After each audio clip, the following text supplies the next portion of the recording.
My time will soon be at an end. I can feel it. Tonight, perhaps.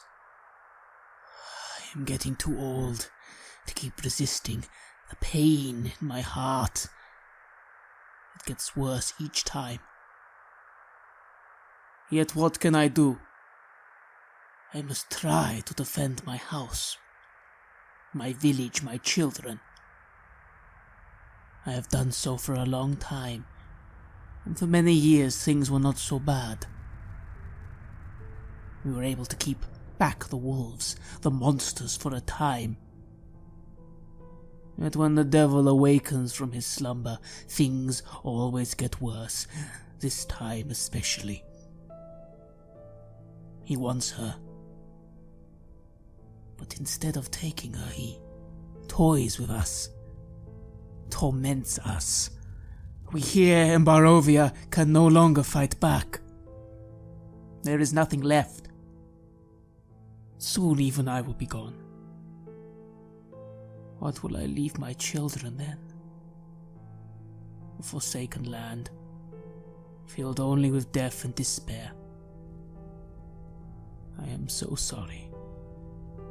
I wish I could have done more. They are coming. I shall do my best. But I fear this will be my final night. None will ever be able to free us from this torment. Barovia will always be a land of the Forsaken. A land under a curse. His curse. This is Red Moon role-playing.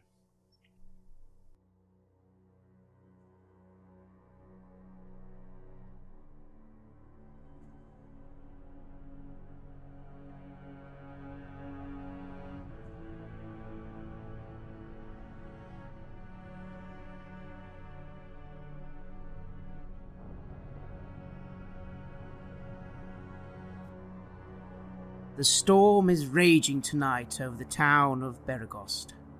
Wind and rain pelt the tower with a fury odd for this time of year. A thick mist has also descended upon the town, causing many tonight to be staying firmly indoors. This mist almost blots out most sources of light, leaving most of the town in almost darkness, except, of course, the Temple of the Morning on the hill. Nothing can quell those lights that burn with the power of Lathander, god of light. The hour is late, and yet it seems there is still some activity occurring at the old Burning Wizard Inn. Not the greatest of inns by a long stretch, but the Burning Wizard sells drinks and lodgings to those who can afford it, and even has a small stable looking after travellers' wagons and horses. As the hour grows late, the innkeeper seems keen to close up soon, but 2 customers remain downstairs at this late hour, watching the fire in the fireplace slowly dim out. These 2 customers, of course, are the both of you. Tell me, Roman, what are you doing at this moment? I am downing my drink. It's probably my 8th at this point. I have found comfort in liquor the last, well, it's actually been quite a long time. The man that's sitting in front of this fire is a man in his early 40s, salt and pepper hair and brown, kind eyes.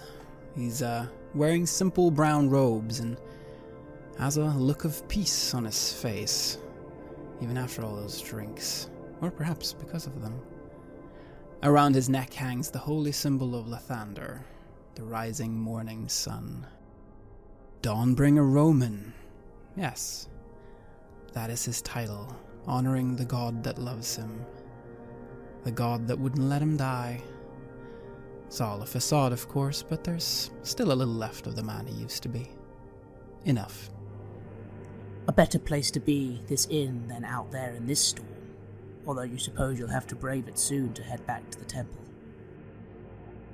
What of you, Roshik? You are also in this inn, on the other side, away from this man. You've just arrived, haven't you? Yes. Coming in through the door to the tavern is a half-orc with a fierce, dark blue, challenging eyes. His skin is greyish, also with hints of blue in them.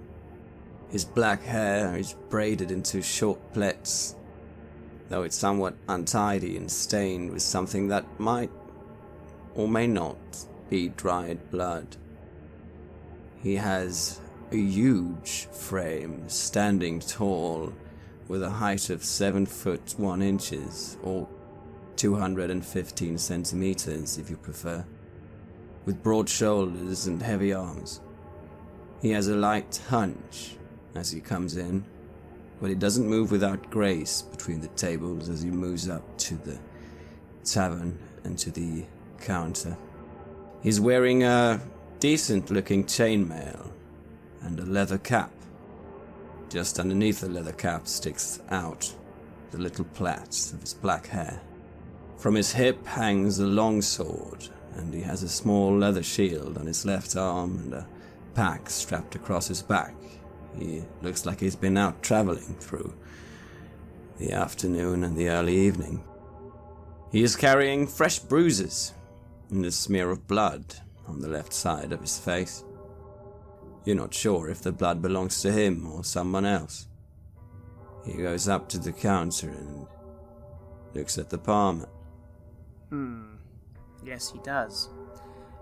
Oh, so you are dripping wet. The storm is very strong tonight. You probably wouldn't have even come here if it wasn't for the fact that staying on the road seemed like a very unwise idea. The barkeeper is a man in his 40s, 50s, human, haggard, looking tired. He looks up to you and goes, "One final drink before closing, sir. What can I get you?" I'd like a pint of ale, please. Do you have any rooms free? Aye. Have a drink first and come to me. We'll talk room prices if you need to stay the night. And he hands you over an ale. The cost is trivial, a copper. You pay it easily, I imagine. Yeah, I push this over the counter and take my drink, and I move over to the fire and remove my skull leather cap, put it on the floor, and put down my shield on the side next to me, and start removing my pieces of my pack just to let it dry. Yes, two of you now sitting by the dying fire, with little ambience other than the rain and thunder from outside the inn. This storm truly is something. You are very glad you got here in time, Roshik, because as I said, that mist starting to cloud the way. You're very lucky you found the lights of this town. You could have been out there, lost. Who knows where you'd be. What do the two of you do in these moments of silence? I lift my cup and I nod to the new companion here by the fire, since there's only the two of us here. Horrible weather outside, isn't it? I say. I nod, and I look down at my cup, but I'm still removing my braces from my arm. Yeah, it's bad. What are you doing here? Trying to forget things, aren't we? Aren't we all? I scoff, and I remove my bracer and pick up a deck of cards from my pack. Do you play? Sure, I play. Good. And I start pushing them out on a table close to me. Have a sip of the ale, and I look through the deck, see if anything's missing. I start giving you a hand. I accept the cards. What are we playing? Kings and Jacks. Kings and Jacks it is. I look him over. Do you seem like drunk in the way you are? No, Roman is a man who has learned to handle his liquor. It is something that takes up a lot of the time on the days that he have off from his services at the temple. He seems fully in control, but you can smell the alcohol quite strongly coming from him, although of course this entire place probably reeks of it. I start handing out the cards, and I look a bit more cheerful. When you look upon Roshik, looking past the scars and his stained exterior, you see that he's probably quite young. He couldn't be much more than 20, if not younger. Which is, I don't know. It's not that young for a half-orc, as they're not tending to live as long as their other races. But still, he looks young, and there is, I don't know, there's something in his eyes saying that he is, I don't know, there's a bit of charm there. Almost as if it's either charm or intimidation, which can be hard to determine sometimes. He starts telling a story about storms. I was in the storm once. We were a band. We all got lost and separated, and we had to wait until the morning for it all to settle down. It was quite silly. It was just in the morning, we're just calling each other. We were like, you wouldn't believe it took ages just to find us, just, it was really funny because we didn't know where we were and anything, and it was just, it was really funny. It's at this moment where a large lightning crash can be heard from outside, and the doors to the tavern are swung open with quite a bit of force. A man comes in, drenched in rain, with a large rain cloak and hood above his head. It's hard to see his actual face at this point, but he quickly marches over towards the innkeeper and demands, my good man, good. The temple on the hill, yes, that is the place, that is the temple of Lathander, yes, a good god, yes. The innkeeper nods at this, like, yes, good. He then looks to the two of you. Yes, wonderful, yes, good. He pulls back his hood, revealing a man in his 30s, 40s, with a very stylish beard and goatee curled at the ends. He's wearing leathers and also quite a few bits of jewellery, necklaces, a few little colourful scarves, reds, blues, yellows. Roshik, you've seen something like that before, haven't you? You can't quite remember. He comes over to you. My friends, quick! I'm in desperate need of your assistance. He looks to you, Roman. A priest! Yes, a priest who can heal people, yes? That is something that I can do, yes. Who is it that is in need of healing? Because it does not seem to be you. No, very good, yes, quick, you must come. My caravan, we're travelling to your town of Beregost. Yes, that's right, that's where this is. We have been offset by wolves, quickly. There are people injured, in need, we need people now. He then looks to you, Roshik. And you can handle a weapon, yes? Come, the wolves may still be out there. You two, yes, both of you must come, quick, assist. I start strapping on my things again, and I say, you must be out of your mind. Why would we get out in a storm like this? He looks at you, smiles, and then quickly removes a small pouch from his bag. Gold, my friend. Might gold interest you? Come, we are only a short way away. Assistance is needed, and I assure you that if you assist me now, my master, he will pay you tenfold, my friend, yes. I look over to the priest, and I look back to this raving madman with his colourful clothes, and I shrug, and I wipe the smear off my cheek and I get my stuff on again. Reluctantly, but not slowly. I put down my cup, having heard that there are people who require assistance, that there are innocents in some form of peril. That is not something that I am allowed to just stand idly by and let happen, regardless of how much, well, I actually care about it. It is not something that I'm allowed to do. My faith demands it. So I immediately start moving towards my pack, where I have my armor and my equipment to get ready so that we can head out into this dreadful storm. Excellent, my friends, excellent. Yes, you will help. You will not forget this. You will be greatly rewarded. He turns to the innkeeper. Summon more men. We will need more men. But you two, yes, no, you two, I will put in a word for you. Yes, my master, the burgomaster, he will be very pleased with you. Come, I will wait outside. And immediately, he's moving outside.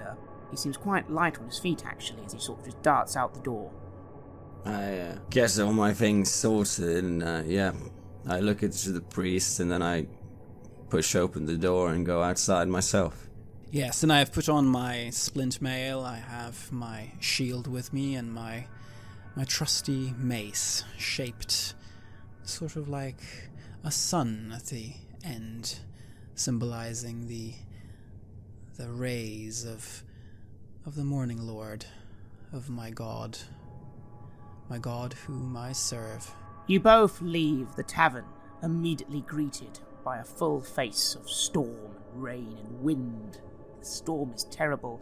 It's almost hard to even see suddenly where you are, although you notice, in front of you, a horse with a lantern tied on the back.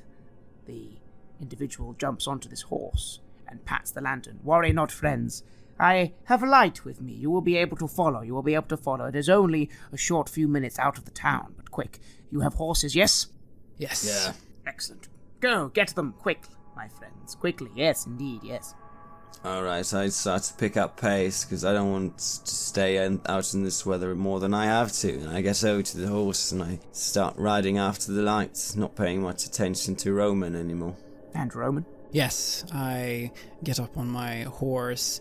I cast light on my backpack to give me a light that shines around me in this storm. Hopefully that will help to ensure that the horse doesn't step on anything and break its legs or throws me off or anything like that. That would be very, very unfortunate in this weather.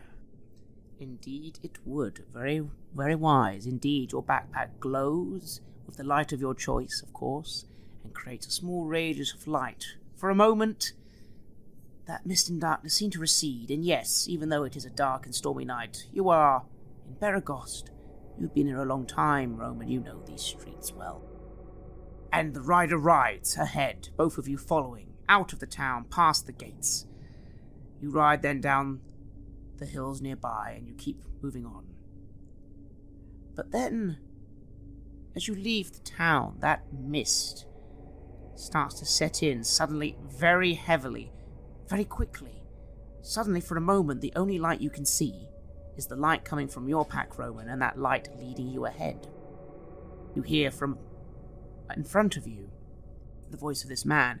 Come, my friends, yes, we are close, quick, ride like the wind. Ha ha ha ha. Hearing his enthusiasm in this rain and this dreadful conditions, I suppose it inspires me somewhat. It is good to hear someone with happiness in spite of everything. And Roshik, as you ride, a thought occurs to you. Those scarves, that necklace in particular. You have definitely seen that sort of dress before. Very recently. Yes, I have. Those were the clothes of that man, of that woman. The ones we had to kill. That's odd. More of that storming circus about. Indeed. As you realise this, you realise that the horse rider is starting to get ahead of you. His light seems to be starting to fade.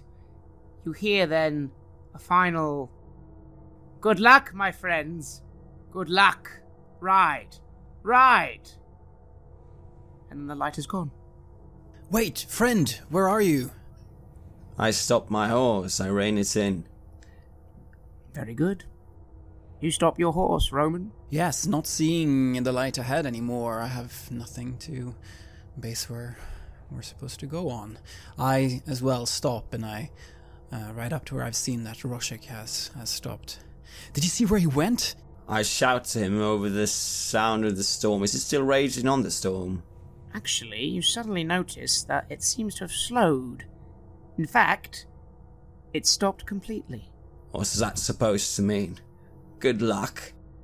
And then just riding off like that? Is this some sort of joke? I don't like this. We should head back to the town again. I agree. There may be someone waiting for us in ambush. They may be laying in wait. Let us be careful as we return to the inn. Oof, I feel cold after all this rain. You do indeed feel cold, and of course you start to turn back, but remind me, where was back? I mean, you can't see a road beneath you, and apart from the light coming from your pack, you can't see anything at all, other than this mist, thick, dark, ominous, surrounding you in all directions. I get uneasy at this, and I pull my sword from my side. There's something odd here. There's something going on. I agree. I loosen my mace and I take up my shield as well. Could you both roll me perception checks, please? 19. I roll a 20 and +1. You take a moment to survey your surroundings. Although, I say surroundings, what surroundings? You seem to be almost for a moment completely nowhere. Though, blinking a few times, Roshik, you look down and notice road. No, you are on road. There we go. There is the road directly beneath you. Old paving stones of road. And the mist seems to clear a little before you. And of course, you, as an orc, half-orc, can see a little better in the dark than Roman.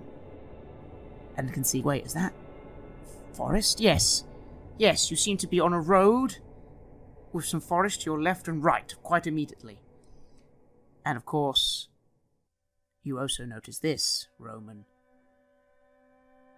Something is approaching. 2 things from your left and right, so 4 in total, making low, growling noises. I think for a bit if I'd be better to get off my horse, considering we're off in a forest. But then considering this could be an ambush, I'm not sure what to do. I get off my horse. Indeed you do, getting off your horse. Roman? Me too. I've also gotten off my horse. I have my weapon at the ready. I have my shield up. I am silently praying to Lathander to bring light, to bring morning to this, to get us out of this horrible situation that we find ourselves in. Indeed you do. And it is at this point, of course, in that dark, Roman, you see what's coming. Wolves.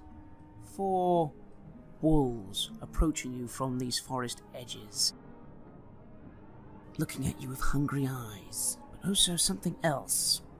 Something else. You know, wolves.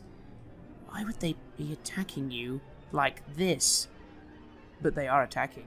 Due to your perception already, you notice them. They are getting ready to pounce. What do you do? I attack myself. I try to get a good spot where I've got the shield towards one of the wolves and I can attack another one. I shout out, these bloody circus freaks, they somehow set the wolves on us. I start casting spiritual weapon. I start summoning a floating spectral weapon, the mirror image of the mace that I'm holding, glowing with yellow light. And it glows with a holy energy. Although you are concerned because the wolves do not seem bothered by this, and beasts such as these, such a sight before them would normally cause a bit of hesitation, but now, if anything, they just move in, and you are allowed a full round before they attack. For attack, they will. I clearly see what's going to happen here, and both myself and my spectral weapon, we attack together one of the wolves, the closest one to me. Excellent. Make an attack roll. I roll a 1 plus 5, that's a 6. You start forwards with your weapon ready, but the wolf darts out of the way. Darts out of the way, it seems, towards your horse. And as there's a bonus action, which is this the spectral weapon. It attacks at the same time. So that one is also attacking, and so I make another attack. And this time I get 13. Excellent. That, on the other hand, strikes true into the beast. Luckily, your spiritual weapon doesn't quite need the same senses as you. Roll that damage. Yes, that is a D8 plus 2. Yes, it seems as if the drink has indeed affected me. I am but human, after all. 7. 7. Excellent. You cut a deep wound into this creature, which howls in anger and frustration at you, and backs off for a moment, but doesn't seem to have been totally scared off yet, though you can see its life's blood bleeding heavily on the forest floor. Roshik, what do you do? I almost get distracted with all the glowing things and the fanciness, but as soon as he strikes his first strike, I go and attack as well. Excellent. What are the ones closest to you?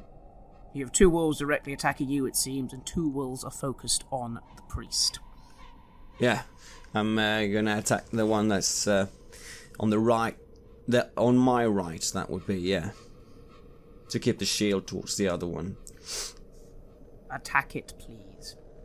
Alright, I roll a 13 with a modifier of 6, so 19. Roll damage as your blade hits deep into this wolf's side. A 9, that would be.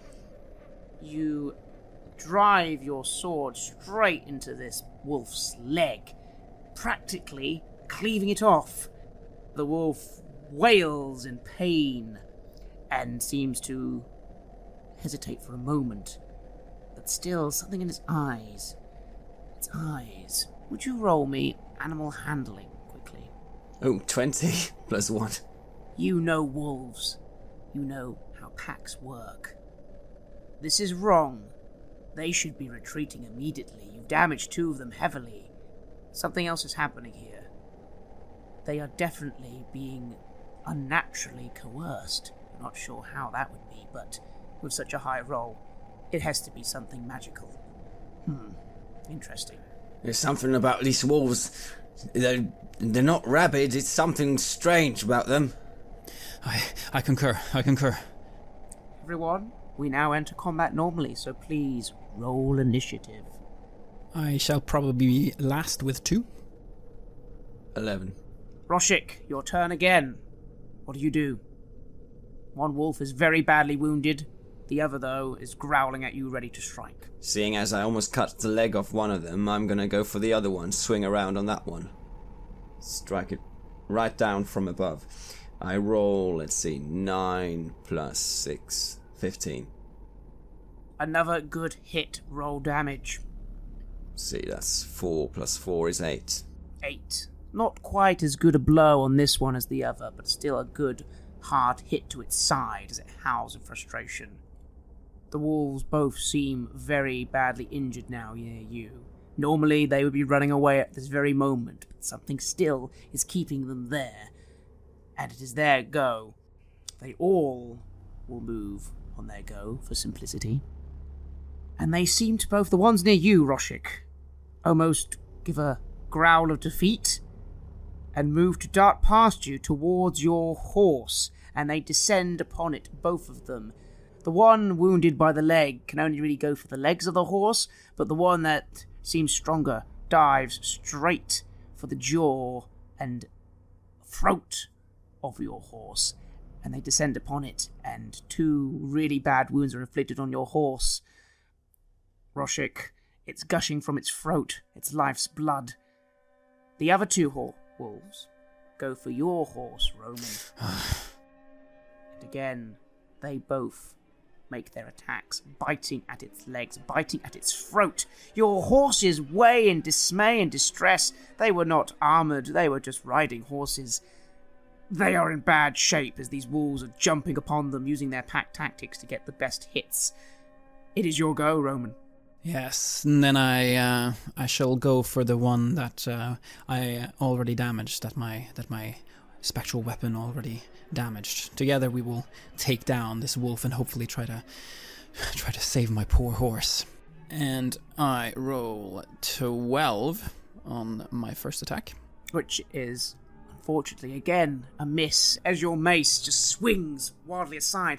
You're trying to hit them, but it's just a bit too close to your horse. You don't want to hit your horse. The spectral weapon follows my lead, and hopefully it will do better. It gets 16. That is a hit. Roll damage. 10. 10. Yes, your spectral weapon slices through this wolf's head, decapitating it in one swift blow. That wolf is no more. Yes. Roshik, your turn again.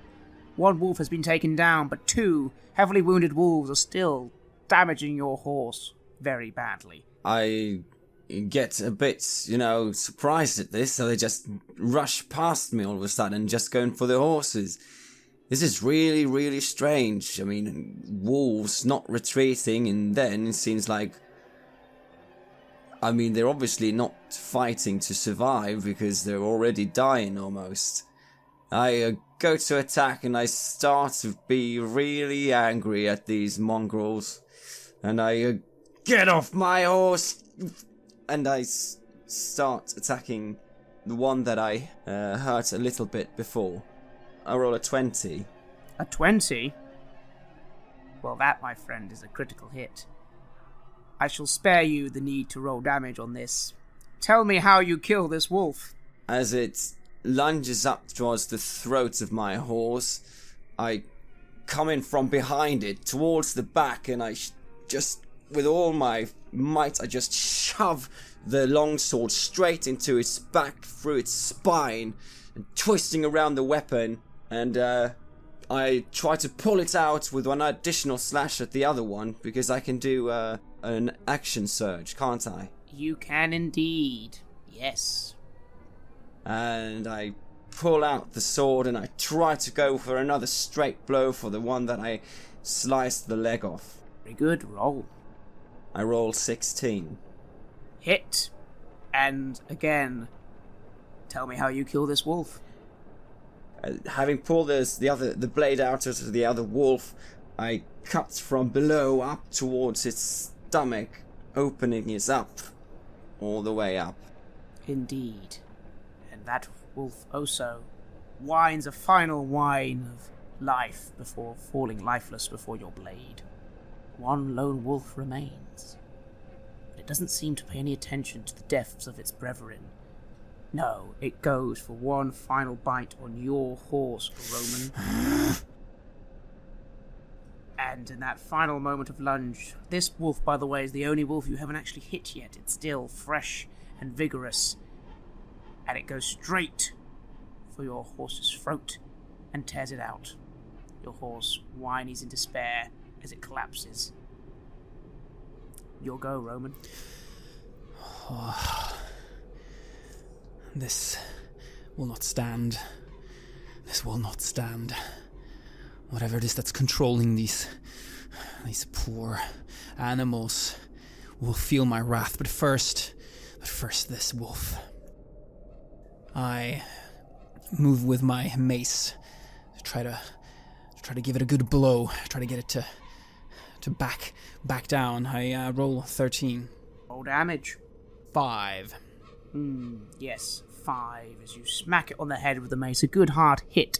It sort of blinks a few times in confusion as you smack it off the carcass of your horse. And then, just as it has felt that first blow, comes the second one from the spectral weapon, which gets 17 plus 5, so 22.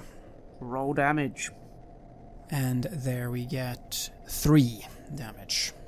Yes, another solid then bunk on the head. This wolf staggers back a bit and just looks confused for a moment. You've quite obviously damaged its skull quite badly. It's swaying from its side, but it stands defiantly and growls at the pair of you, growling in challenge.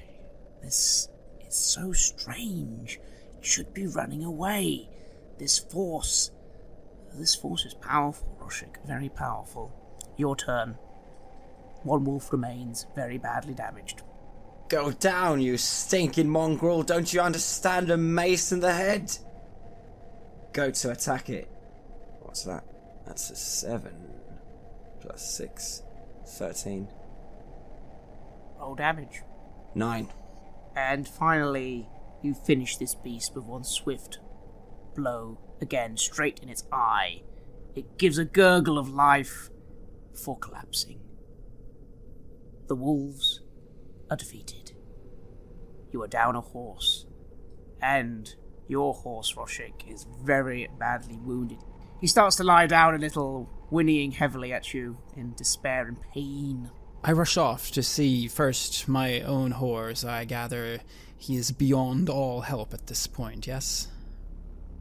Certainly mundane help. Yes, he has passed. Yes, but Roshik's horse, may I perhaps still cure its wounds? If you believe you can. Yes. I move up to the horse. I try to put my hand on its side, trying to calm it down, and I pray, Morning Lord, save this animal. Stinking wolves, and I push one aside as I go over to join him at my horse, quite confused what to do because I was going to perhaps get something out to just bind up its wounds, but then I see Roman doing something and I stop for a bit. I roll cure wounds and I roll 5 health points back. This is enough to stabilize its wounds. It's still wounded, but it's looking a little bit better. You stop the bleeding. We need some way out of here, and perhaps he can be of assistance.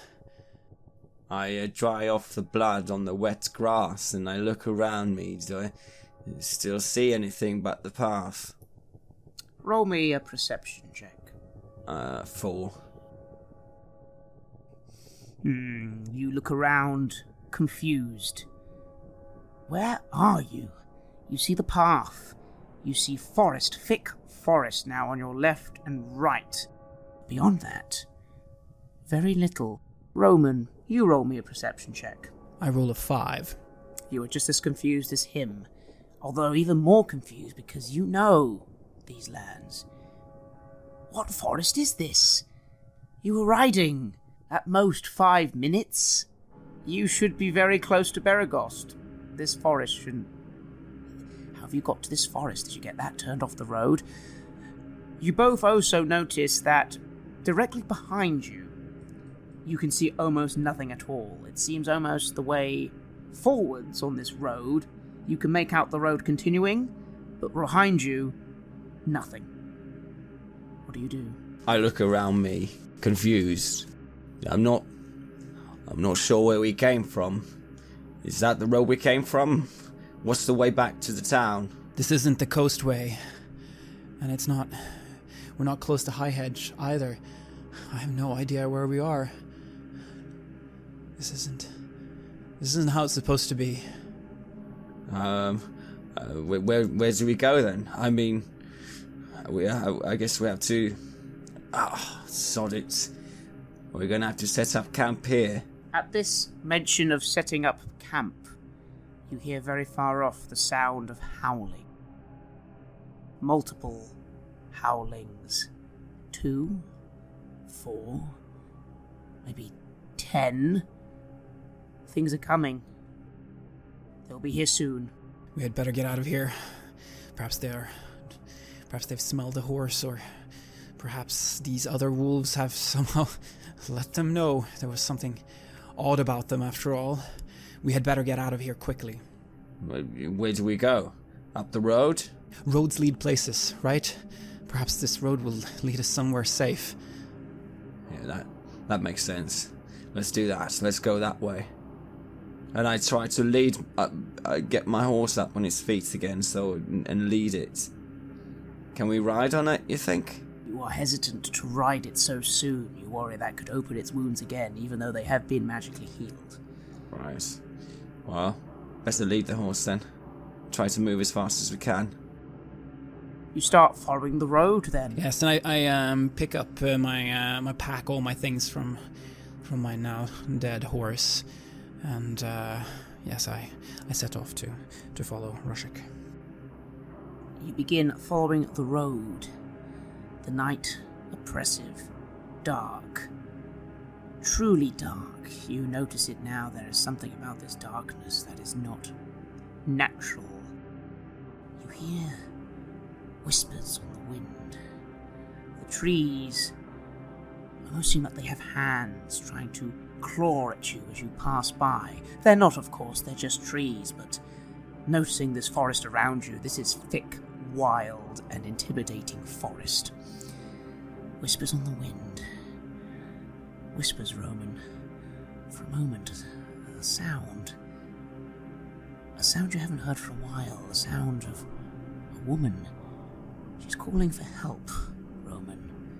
But you can't help her. She's gone. Roshik? You hear something else. Something you've heard very recently. Forwards. Forwards, yes. You know this is the right way, Roshik. This is the right way. How do you two feel? I am getting very uncomfortable with this. I don't like the thick forest. I like hills mostly and open steppes. Not very fond of forests. Hearing that something, or just getting the feeling that we're on the right track, however, makes me want to pick up the pace and keep going. Hearing the woman scream, it makes it all start to come back to me. Everything that I'd tried so hard to forget, everything I'd tried to drink away this night, but it seems like the drinks are failing me. It seems as if it's coming back again. I start praying to Lathander. He saved me the first time. Surely he will save me again. I must have some purpose to fill. That is the only reason why I'm still alive, yes? This will be okay. This will be okay. You feel, though, very uneased as you pray to Lathander. Lathander does not always answer, of course, but he's always there. You know he is always there, and of course he is there, but he's distant now. Very distant. As you make your prayers to Lathander, you can't help but wonder if he can even hear you, and that isn't right, because Lathander is there. He is a god of this realm. Why does he feel far away? That is unsettling, very unsettling. What is going on here in this darkness that seems to be surrounding you, except for that road? No, the road is still there. It is opening up more now, slowly moving northwards. That's the only certainty you seem to have now. And I start to try and pick up the pace even more and perhaps start to jog. Yes, and seeing that I do the same. I start thinking thoughts I shouldn't be thinking. Has he forsaken me? Has he seen what I'm really thinking? Has he heard my thoughts? No.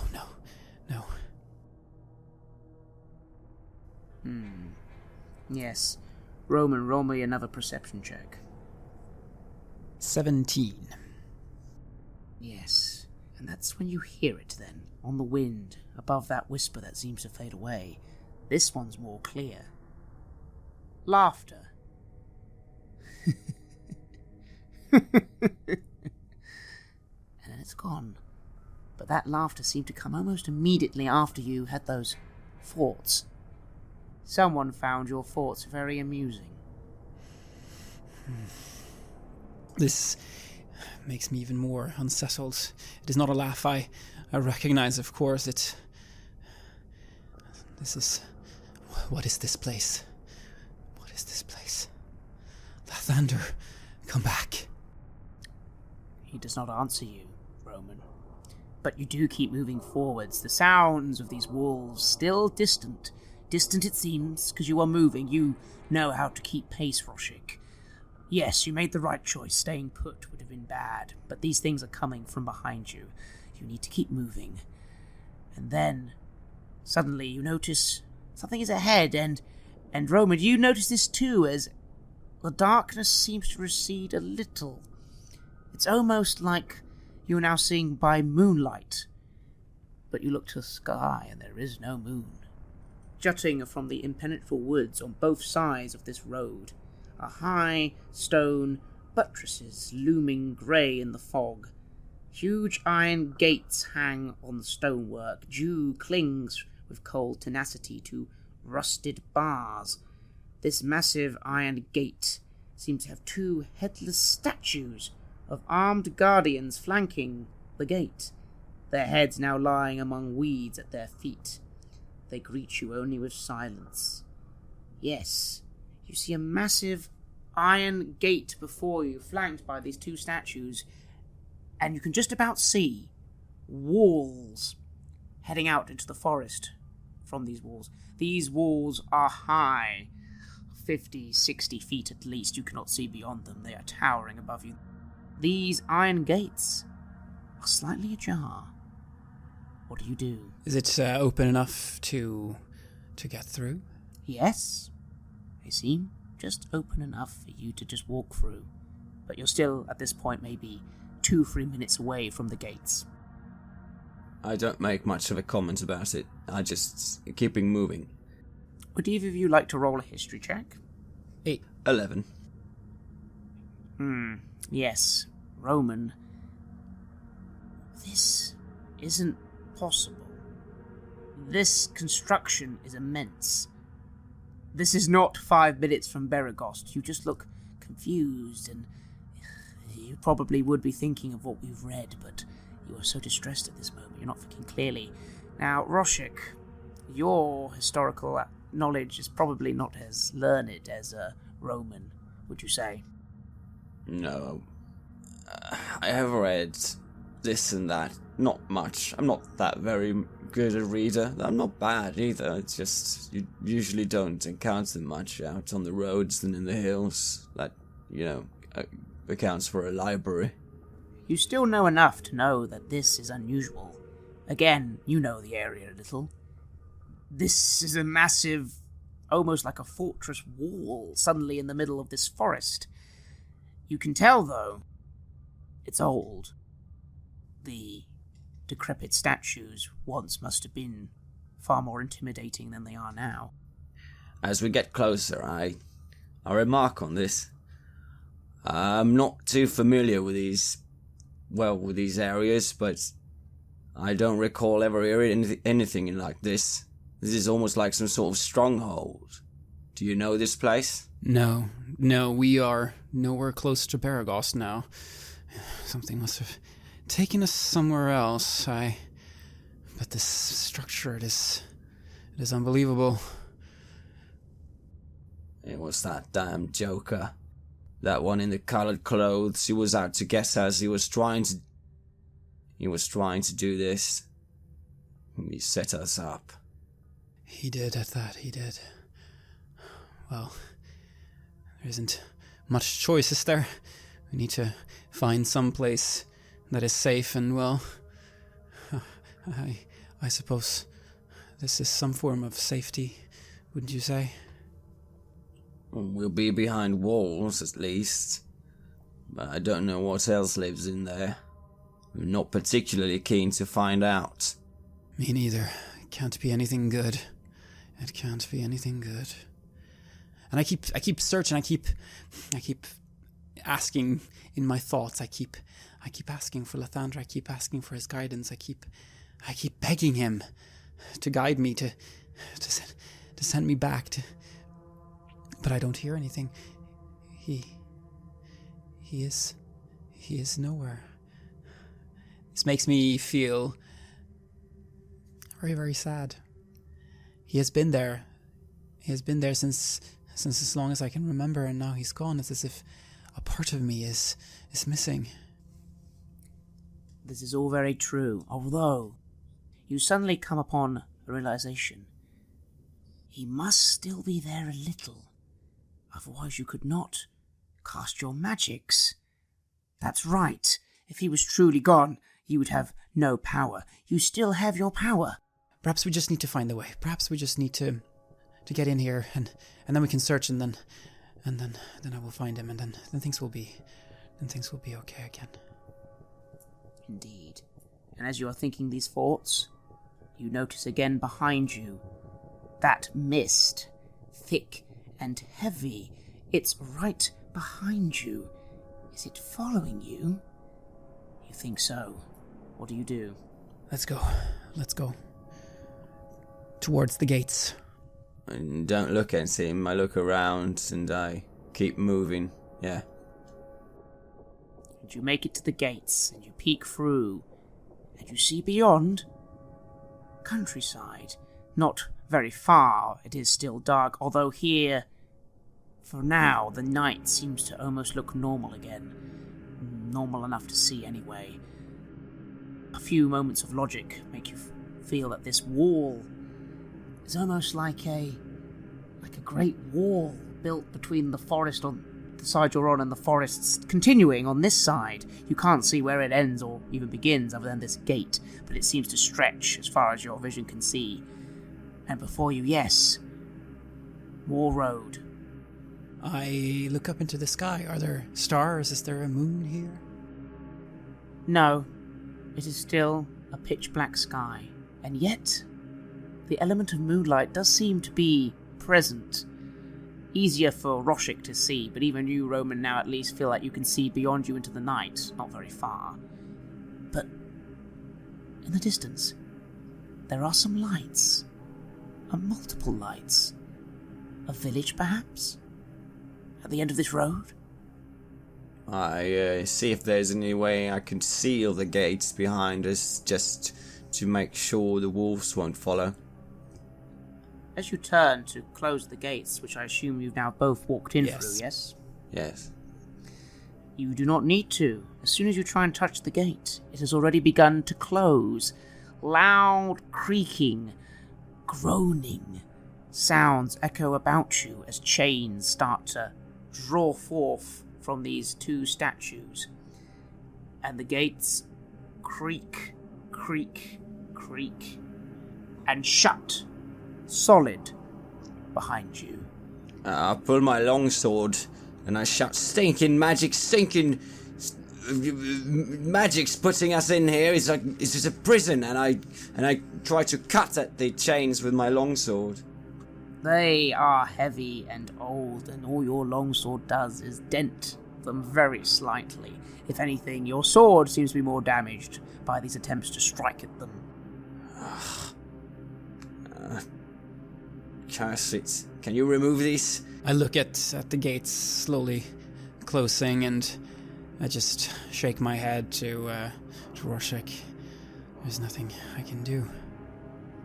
Sound of the wolves does stop, though, as an echoing rumbles about you, almost as if a tomb were closing in upon you.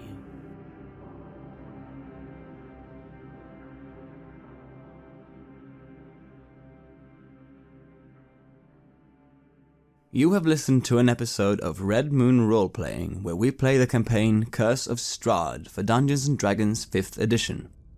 Curse of Strahd was designed by Christopher Perkins and based on the adventure Ravenloft, written by Tracy and Laura Hickman in 1983. Dungeons & Dragons is published by Wizards of the Coast. The music is created by Metatron Omega, Flowers for Body Snatchers, and Word Clock, and is used with permission from their label Cryochamber. visit cryochamber.bandcamp.com or their YouTube channel for more tasty dark ambient. A new episode of Red Moon Roleplaying is released every Friday. Please like our Facebook page and give us feedback, comments and input there. You can also visit us at redmoonroleplaying.com. Finally, a huge thank you to our growing base of supporters. You are truly amazing and inspire us so much to keep going with the show. If you haven't yet found us on Patreon, please have a look at the links in the description and see if you want to show your appreciation and encourage our work with the show there. While the show will always be free of charge to our listeners, Patreon supporters have access to extra material such as our bonus Q&A podcast Ask for the Moon, where we discuss all topics and questions our Patreons have for us. You can even get access to the full-length, raw and unedited versions of our gaming sessions way before they are released as finished episodes. Thank you for listening. Looking forward to meeting again next week.